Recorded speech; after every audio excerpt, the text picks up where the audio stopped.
Bom dia. Todos vivos? Joia. Queridos, foi-me dada a tarefa e a incumbência de tratar do assunto da homoafetividade, da homossexualidade, a partir da perspectiva bíblica. Então, o meu tema que tenho aqui para trazer para vocês tem o título de A Cosmovisão Bíblica da Homoafetividade.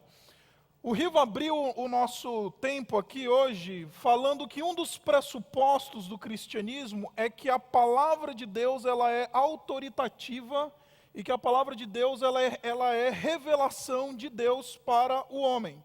E o cristianismo, não só o lado evangélico, mas o cristianismo como um todo entende essa verdade e pressupõe isso em toda e qualquer discussão.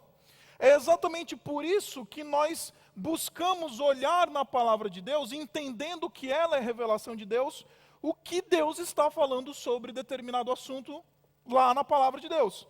Então, o que quero fazer com você, então, agora nessa meia hora que tenho aqui, nesses 25, 30 minutos que tenho, é nada mais, nada menos do que fazer um olhar, dar uma olhada panorâmica nesses textos que são os textos mais importantes que tratam desse tema da homoafetividade.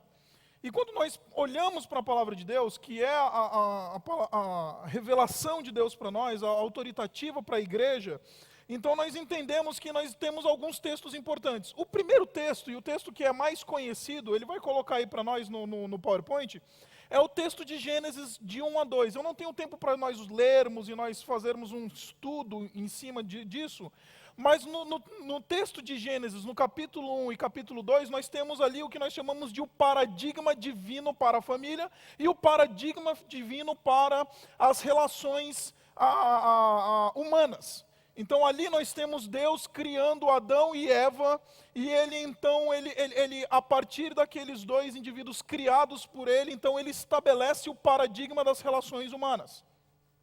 Então ali nós temos então Deus deixando claro que o padrão que ele espera das relações humanas é o padrão heterossexual, é o casamento, o desfrute da sexualidade, a expressão sexual humana, ela deve acontecer dentro da aliança do casamento. O outro texto que também é extremamente citado nessa discussão e é extremamente discutido nessa discussão é o texto de Gênesis capítulo 19, que é o relato da destruição da cidade de Sodoma e Gomorra. E esse é um texto que ali você vai ler ali no capítulo 19 de Gênesis, uma passagem e você vai encontrar um personagem ali chamado Ló. E Ló, ele vive em Sodoma e Gomorra, ali naquelas cidades, na verdade era uma região metropolitana, e então ele recebe a visita de dois anjos. E esses anjos, então, esses homens de Deus, essas figuras angelicais, então eles são recebidos por Ló ali na sua casa, e então os cidadãos da cidade de Sodoma e Gomorra, então eles decidem atacar a casa de Ló, a família de Ló, visando a encontrar estes homens para que então ali eles possam abusar sexualmente daqueles anjos, daqueles homens, e então eles possam ter ali, desenvolver uma prática homossexual, um relacionamento homossexual. Bem claro você vê isso lá no Gênesis capítulo 19. Por que esse texto ele é importante para a discussão? Primeiro porque esse texto ele apresenta aquilo que nós chamamos de o paradigma divino alterado. Esse texto, ele apresenta para nós o fato de que Deus, ele vê a homoafetividade como uma alteração do seu paradigma antes de um período que nem havia lei.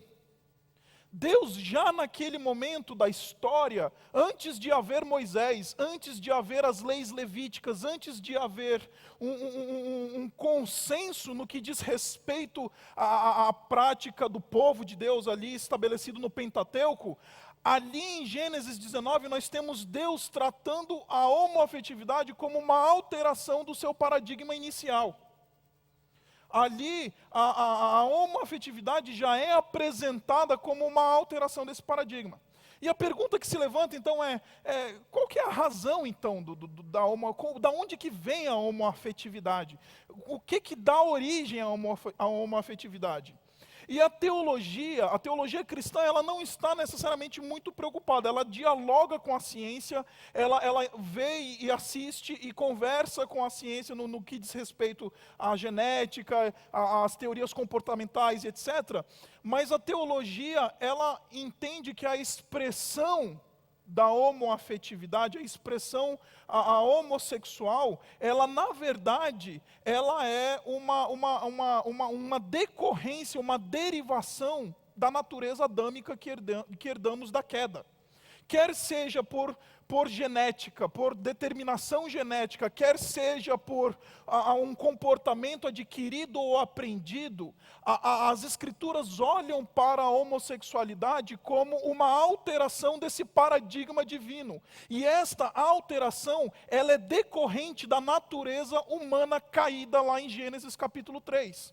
Você conhece o texto de Gênesis capítulo 3? O texto de Gênesis capítulo 3, ele vai apresentar para nós ali a desobediência do homem. E a teologia cristã entende então que a partir daquele período, todos os descendentes de Adão e Eva, então eles herdam uma natureza corrompida, uma natureza que está debaixo de escravidão, de jugo de escravidão do pecado. Eu e você, nós gostamos de pecar e nós somos bons nisso, porque a nossa natureza ela é corrompida. Então, quer seja por uma determinação genética, quer seja por um comportamento determinado ou adquirido, nós entendemos dentro da teologia, a palavra de Deus deixa muito claro que a homoafetividade, ela é uma alteração do paradigma divino.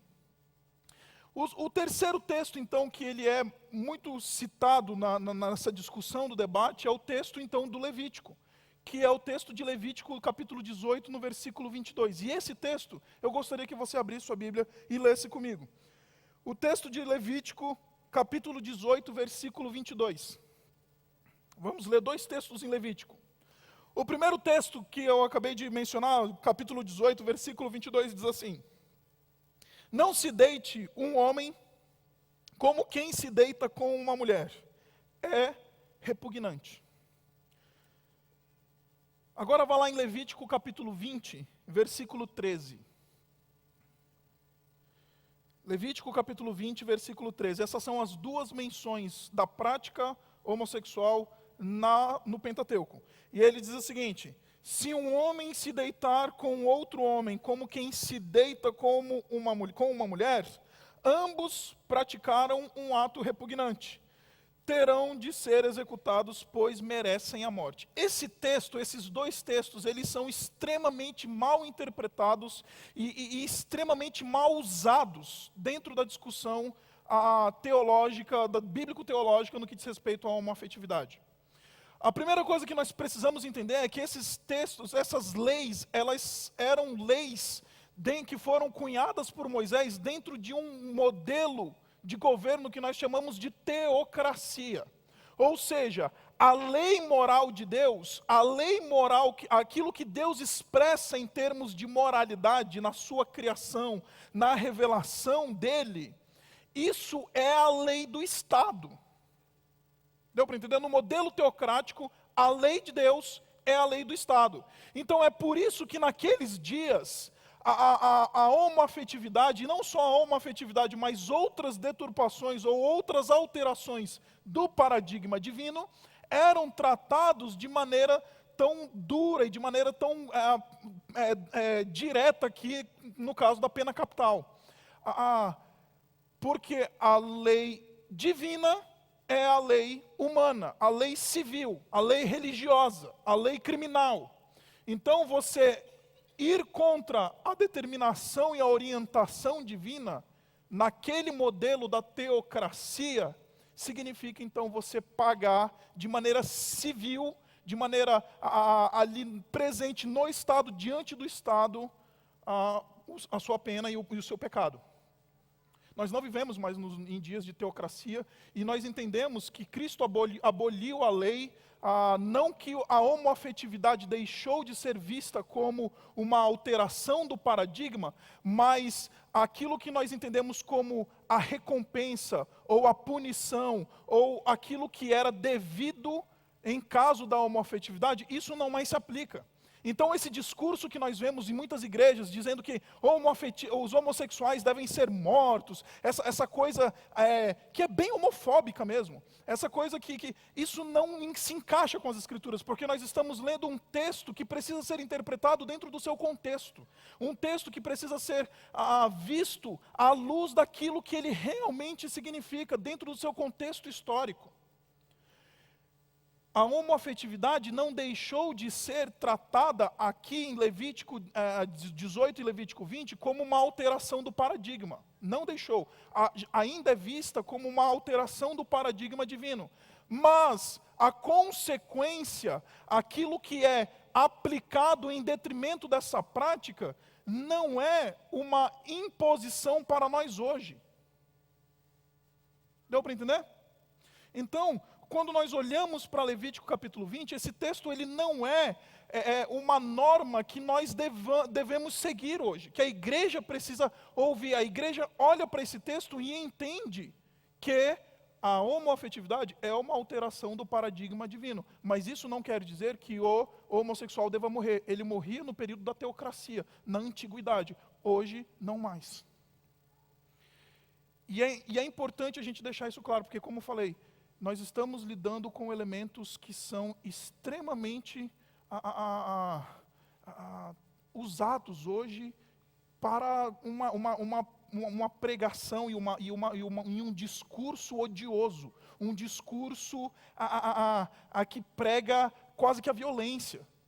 Não é à toa que o Talibã, ele mata o homossexual. Você vai a alguns países fechados, onde o regime da teocracia ainda vigora, você vai ver isso.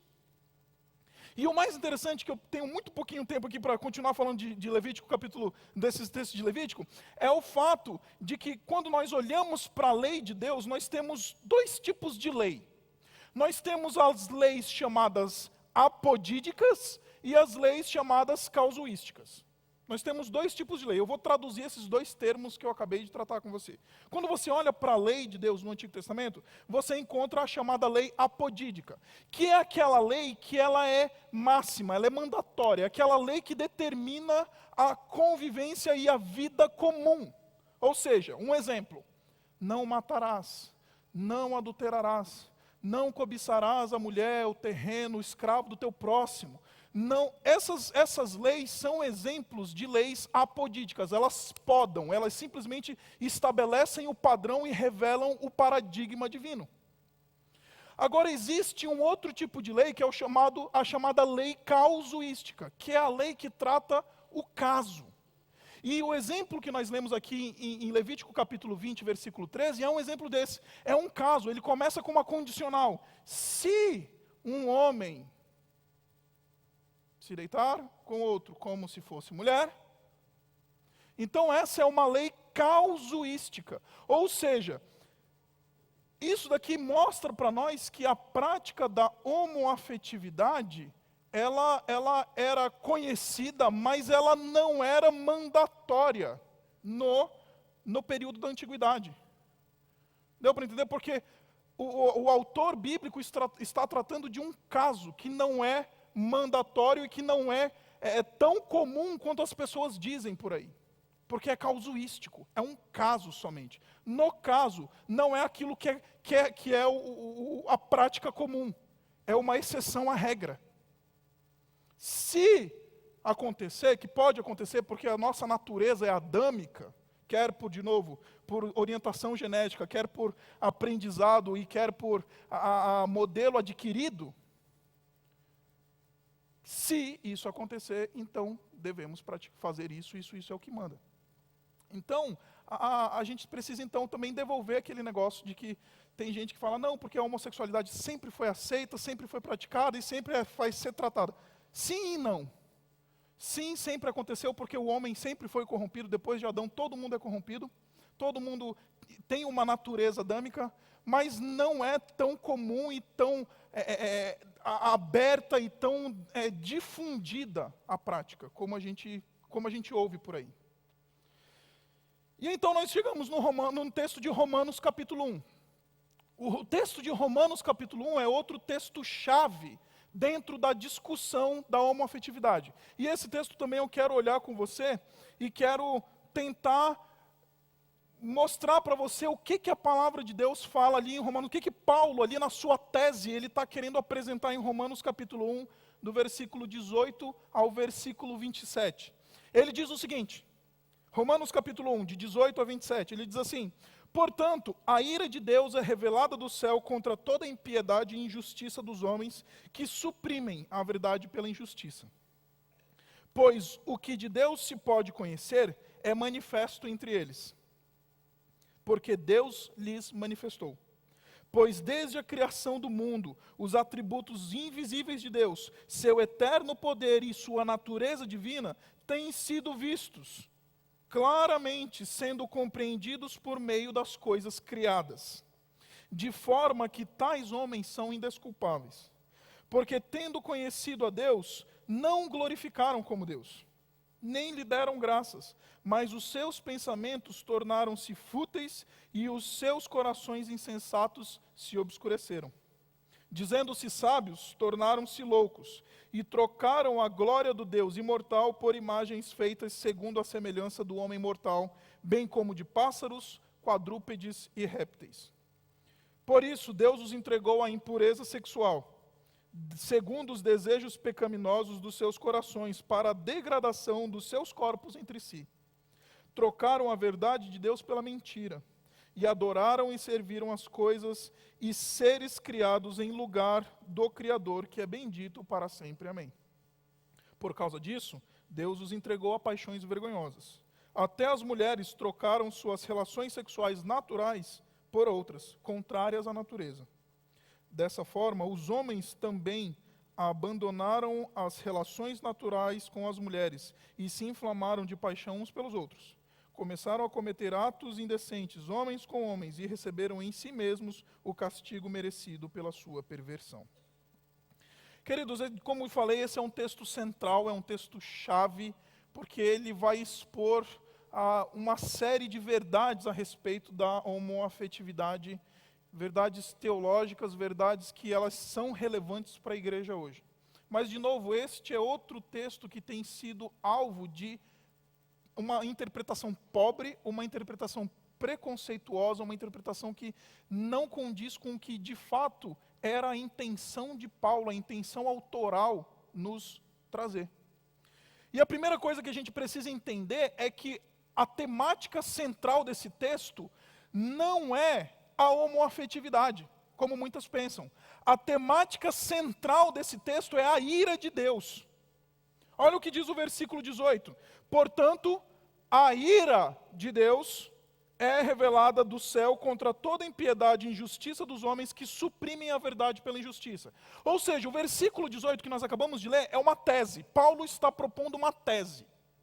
Paulo está diante lá da banca dos grandes da universidade, dos doutores lá, e está propondo uma tese. E tudo aquilo que ele vai falar em seguida é a fundamentação da sua tese. Tudo aquilo que ele vai dizer nos versículos seguintes é o como ele vai sustentar essa tese.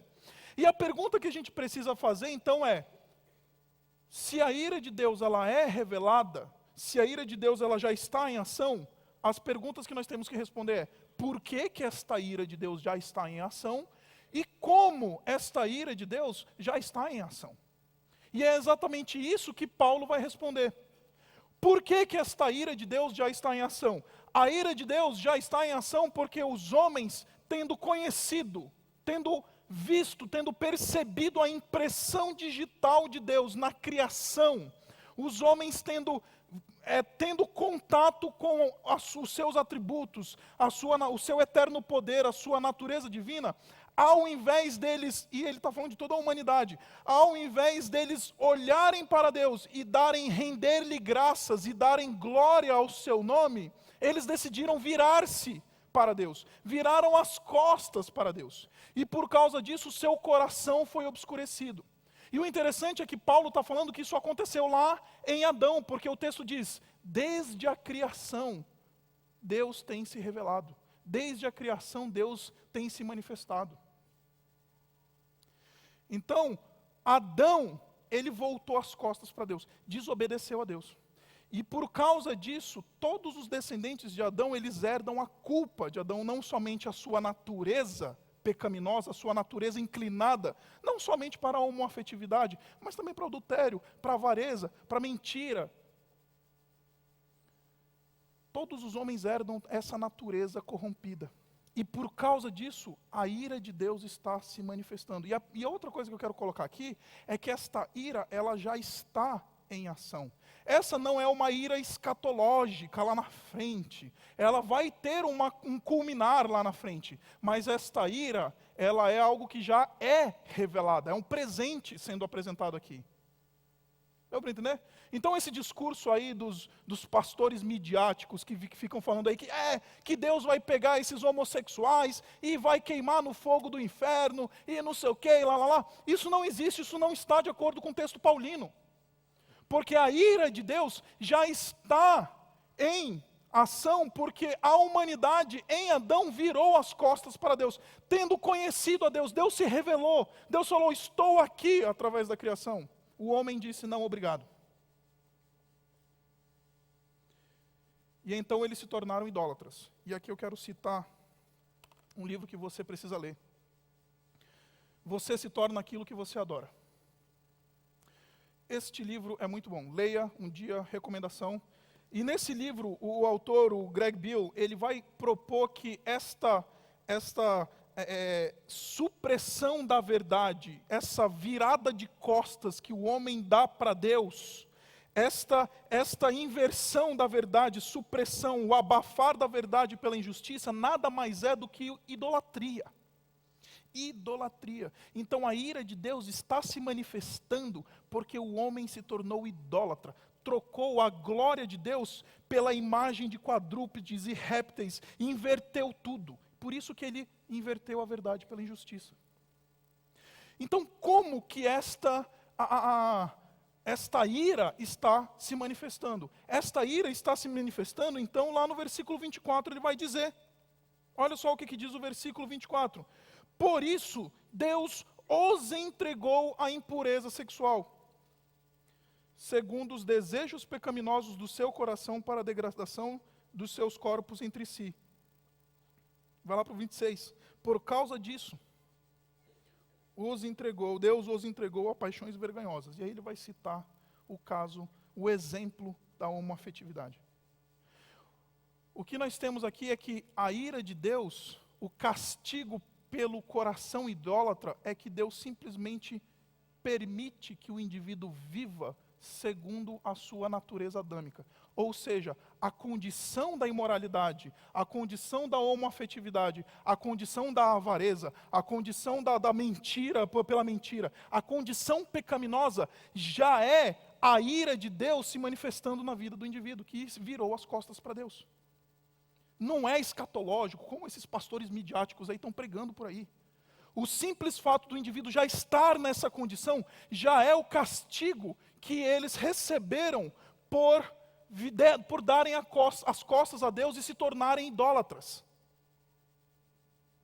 Então não tem esse discurso de que Deus vai pegar lá na curva, que não sei o que. Não, o indivíduo ele foi entregue. E aqui nós temos uma ideia, queridos, de que o indivíduo, havia nós temos a ideia do texto original de que até então, até o momento em que o indivíduo se torna um idólatra, parece que tem alguma coisa restringindo o homem. Tem alguma coisa segurando o cara para ele não descambar. Só que aí, por causa dessa perversão do coração, por causa dessa idolatria, por causa dessa mudança da mente, então Deus faz e solta a coleira. Deus os entregou. O castigo é esse, o entregar de Deus. Deus não protege mais. Fala, é isso que você quer? É isso que você vai ter. Você quer viver segundo as suas paixões? É isso que você vai receber. Esse é o seu castigo. C.S. Lewis, ele diz uma frase muito interessante, ele diz o seguinte, ele diz que existem no final das contas dois tipos de pessoas. Aqueles que dizem a Deus, seja feita a tua vontade, e aqueles a quem Deus diz, tua vontade será feita. E nós estamos contemplando aqui a humanidade virando as costas para Deus, e Deus falando, a punição por vocês terem virado as costas para mim, não terem me glorificado, tendo conhecimento de mim, não terem olhado para mim, é que vocês vão viver segundo a natureza que vocês têm.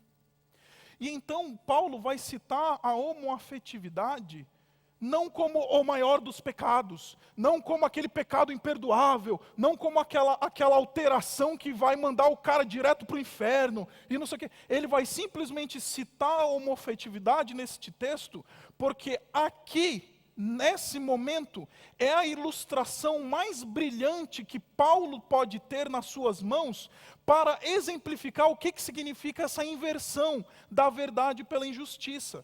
Porque a homoafetividade nos dias de Paulo, lá em Roma, por causa da influência grega, a homoafetividade era vista com bons olhos, era uma prática louvável. Sócrates, ele diz que o amor entre dois homens é um amor mais nobre. Porque quando um homem ama uma mulher, e você sabe que na cultura antiga a mulher não valia muita coisa, então, quando um homem ama uma mulher, tem um quê de pena, tem um quê de misericórdia, tem um quê de você se rebaixar. Mas quando um homem ama outro homem, é porque são iguais, então este amor é nobre. É isso que Sócrates fala. E isso influenciou a cultura grega, isso influenciou a cultura romana. E Paulo está dizendo, está vendo? Isto que vocês veem como louvável é exatamente uma expressão dessa inversão, porque isso diante de Deus não é louvável. Isso é uma inversão, uma alteração do paradigma divino.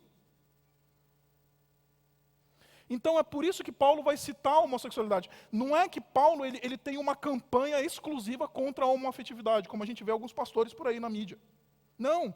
Ele simplesmente está citando a homoafetividade, porque, de novo, a homoafetividade é a melhor ilustração dessa inversão da verdade pela injustiça. Do mesmo jeito que o homem inverteu no seu coração a glória de Deus pela imagem de quadrúpedes, trocaram o eterno pelo mortal. Então, até nas suas relações, o homem começou a se inverter. O castigo por uma adoração anômala são relações anômalas.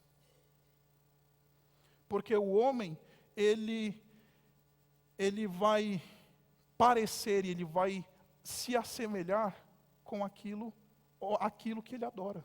É o que o Greg Bill fala nesse livro. Então, se eu adoro, eu tenho uma adoração anômala, as minhas relações vão ser anômalas. Então, Paulo ele não está criando um caso da homoafetividade, dizendo que a homoafetividade é o pecado sem perdão. Ele simplesmente está dizendo, é o melhor exemplo que eu tenho na nossa cultura aqui, dos nossos dias, que mostra para vocês que aquilo que vocês chamam de louvável, na verdade, diante de Deus, é uma alteração do paradigma dele. Aquilo que vocês acham bonito, aos olhos de Deus é feio. Vocês inverteram a verdade pela injustiça. Então não existe Tem gente que fala, Paulo era homofóbico. Não, Paulo não era homofóbico. Paulo simplesmente citou como um exemplo. Ele nem tem um texto que ele fala assim, diretamente, fala, a homofobia, a homossexualidade é o maior dos pecados. Não. E aí talvez você esteja pensando, mas espera aí, tem um texto lá em 1 Coríntios capítulo 9. E esse texto a gente vai abrir lá. Abra lá em 1 Coríntios capítulo 9 e a gente vai encerrar. E eu sei que eu coloquei 1000 pulgas atrás da sua orelha. Então você pode disparar suas perguntas sem medo. Desculpa, 1 Coríntios capítulo 6, versículo 9. Esse é o texto também que é... Todo mundo, mas se Paulo não tem uma campanha contra a homoafetividade, a homossexualidade, como é que a gente interpreta esse texto? Aí olha só o que diz 1 Coríntios 6, de 9 a 11. Ele diz assim, vocês não sabem que os perversos não herdarão o reino de Deus? Não se deixem enganar, nem imorais, nem idólatras, nem adúlteros, nem homossexuais, passivos ou ativos, nem ladrões, nem avarentos, nem alcoólatras, nem caluniadores, nem trapaceiros herdarão o reino de Deus. Aí, normalmente, o indivíduo homofóbico ele vai parar aqui. Aí ele chega diante do homossexual que chega na igreja e vai falar assim, tá vendo? Você vai para o inferno. Deixa eu me dizer uma coisa para você. Ninguém vai para o inferno por ser homossexual. Ninguém vai para o inferno porque adulterou e teve um caso com a secretária. Ninguém vai para o inferno porque mentiu para o papai e para a mamãe. As pessoas vão para o inferno porque elas herdaram a culpa de Adão. A palavra de Deus nos diz que é a natureza, é quem somos que nos condena e não o que fazemos. E nós somos herdeiros de uma culpa que veio de Adão. E então esta culpa é que nos condena. E aquilo que nós fazemos é simplesmente uma expressão dessa natureza que herdamos de Adão. Então qual que é a solução para isso? O versículo 11 responde. Ele vai dizer assim: mas assim foram alguns de vocês. Se foram, é porque não são mais. E ele diz: mas vocês foram lavados, foram santificados, foram justificados em nome do Senhor Jesus Cristo e no Espírito de nosso Deus. A mensagem da Bíblia para a homoafetividade é uma mensagem de esperança, é uma mensagem de amor, porque na justificação em Cristo, na santificação por meio do Espírito, nós encontramos uma solução divina para o dilema da homoafetividade. Assim como nós encontramos uma solução divina para o dilema da nossa avareza, do nosso desejo repugnante, pelo nosso ódio, para aquilo que nós somos, porque a homoafetividade é nada mais, nada menos do que mais uma expressão da nossa condição adâmica. A mensagem do Evangelho é a justificação de Cristo, o sangue derramado, a graça do Senhor Jesus Cristo é o remédio, é a solução. E ninguém está propondo cura, porque, de novo, nem se diz que homoafetividade é doença, não é. O Evangelho tem uma mensagem de transformação. Paulo está dizendo, olha, continua, não para no versículo 10, não fica dizendo por aí que homossexuais vão para o inferno. Vá para o versículo 11. Mas alguns de vocês já foram assim. Ele está falando para crente, ele está falando para a igreja. E eu imagino que nessa igreja aqui devia ter alguns sei lá, pessoas que deixaram a prática homossexual, mas ainda lutavam com as suas pulsões, mas que ainda lutavam com o seu coração que desejava. E que talvez eventualmente caíam e lidavam com aquilo. Mas isso não anula o amor de Deus, isso não anula a graça, isso não anula a transformação vinda da justificação. Então a igreja ela precisa abrir as portas, como o pastor Lisanias vai falar. A igreja precisa ter uma perspectiva de que aquilo que nós oferecemos não é cura, nós oferecemos Cristo, e Cristo transforma vidas. E a justificação em Cristo oferece esperança para aquele indivíduo que está lutando consigo mesmo. Porque é a natureza. Eu entendo muito quando um homossexual chega para mim e fala, mas isso é quem eu sou. Eu falo, eu sei, porque é o que eu sou também. Eu sei o que eu sou. A minha expressão adâmica não me tende a homoafetividade, mas se eu entro no trânsito, eu paro na marginal e fico parado ali, rapaz, o bicho vai pegar. Isabela, minha noiva, fica maluca comigo. Ela fala, meu Deus do céu, cara, esse cara tem que sair do trânsito, senão ele vai matar alguém aqui. A solução para isso? A justificação e a santificação em Cristo. Então a mensagem do Evangelho, a cosmovisão bíblica, de fato, encara a homoafetividade como uma alteração do paradigma divino. Encara a homoafetividade, de fato, como algo que está fora do plano de Deus para o homem. Mas a cosmovisão bíblica apresenta uma mensagem de amor e uma mensagem de esperança.